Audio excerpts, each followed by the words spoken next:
Good morning, students.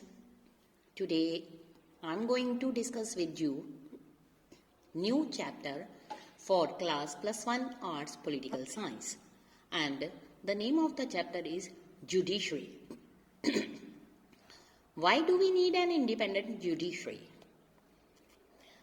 As you know that in our society, disputes, fightings are bound to arise between individuals, between groups, between individual or groups and government. जो ये सारे disputes हैं must be settled by an independent body in accordance with the principle of rule of law that are mentioned in our constitution.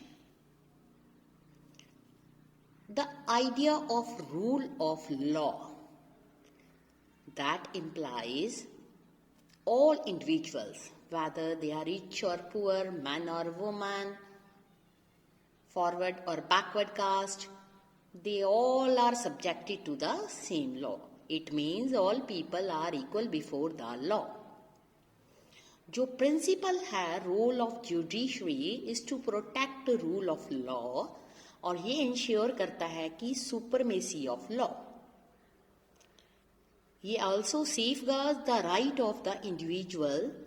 उसके बाद settle disputes in accordance with the law, और ये ensure करता है कि जो democracy है does not give way to individual, group और डिक्टेटरशिप.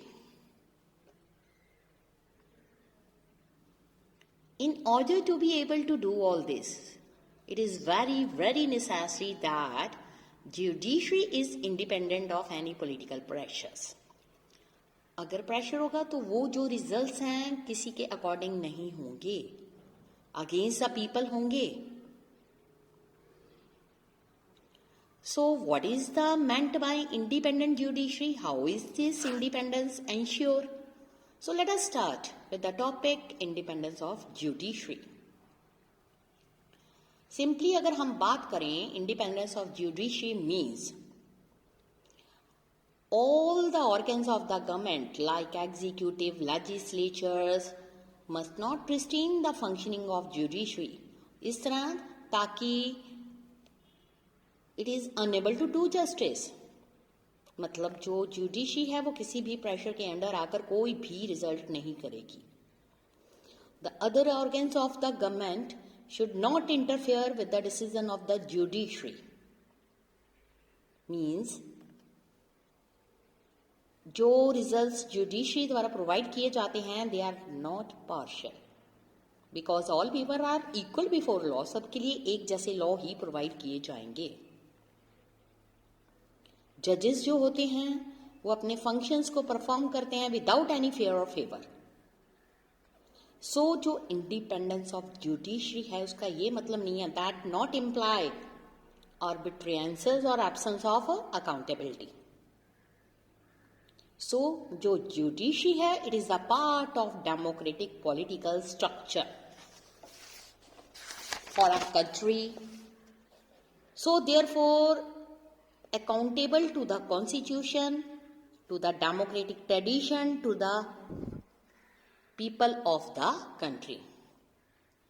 Next, ये क्वेश्चन अराइज होता है, how can the independence of judiciary be provided and protected. कैसे उसको प्रोटेक्ट किया जाए ताकि जो अपने वो डिसीजन है विदाउट एनी फेयर वो डिक्लेयर कर सके. As you know that जो इंडियन कॉन्स्टिट्यूशन है has ensured the independence of the judiciary through a number of measures. वो measures कैसे हैं? First of all the legislature जो है not involve in the process of appointment of जजेस. सो ये believe किया जाता है कि जो पार्टी या politics would not play a role in the process of appointments. In order to be appointed as the judge, a person must have experience as a lawyer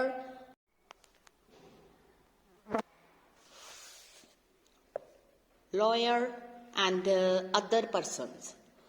So जो अगर हम बात करें पॉलिटिकल ओपिनियंस जो हैं persons के, उसकी जो लॉयल्टी है should not be the criteria for the appointments to the judiciary. जजेस जो है उनका जो टेन्योर काम करने का टाइम वो फिक्स होता है।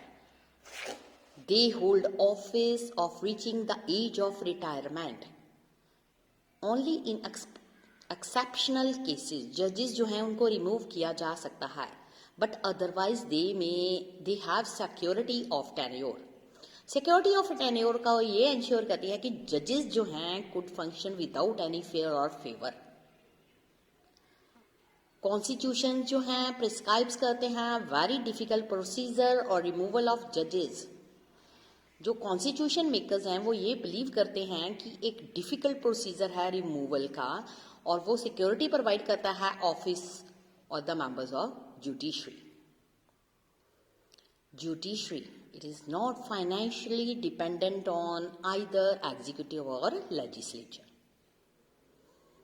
कॉन्स्टिट्यूशन जो है ये प्रोवाइड करता है कि जो सैलरीज अलाउंसेस जजेस के होते हैं are not subjected to the approval of legislature.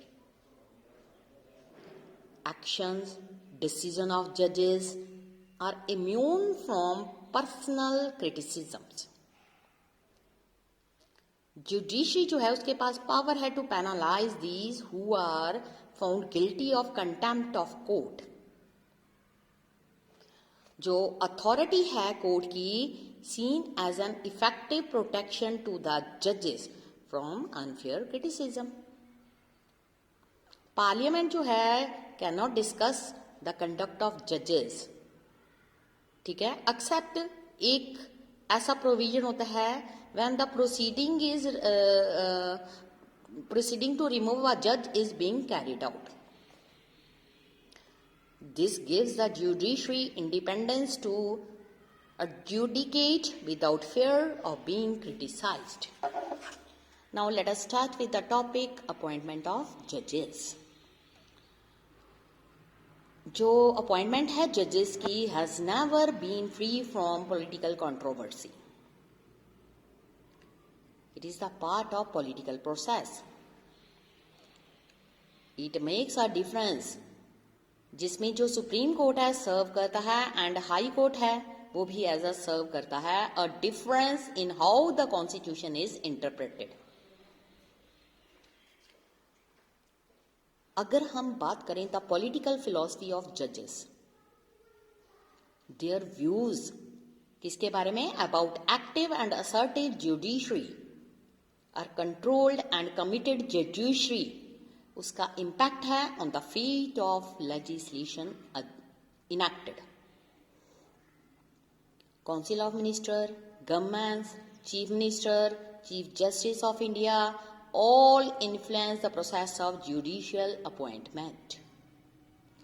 अगर हम बात करें appointment of chief justice of India CJI is concerned over the years.